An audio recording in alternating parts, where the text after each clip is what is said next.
Hi friends, இப்போ நம்ம கையில 3 வகை பிங்கா இருக்கு. இந்த பிங்கா பிரிச்சு இந்த மிராண்டால தொட்டு சாப்பிட போறோம். வாங்க ட்ரை பண்ணி பார்க்கலாம். இப்போ நம்ம மசாலா பிங்கா பிரிச்சு தொட்டு சாப்பிட்டு பார்க்கலாம். வாங்க.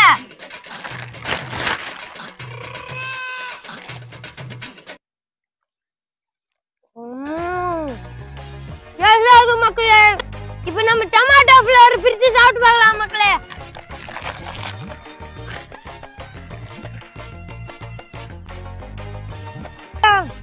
இப்ப ஆனியன் ஃப்ளேவர் பிரிச்சு சாப்பிட்டு பார்க்கலாம் மக்களே. வாங்க.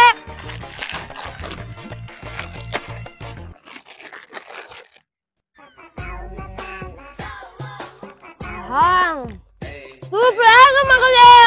பிரிச்சு சாப்பிட்டு மக்களே, ரொம்ப டேஸ்டா இருக்கு. நீங்களும் ட்ரை பண்ணுங்க. ஒரு லைக் போடுங்க. நம்ம வீடியோ பாக்குறவங்க ஒரு சப்ஸ்கிரைப் பண்ணுங்க.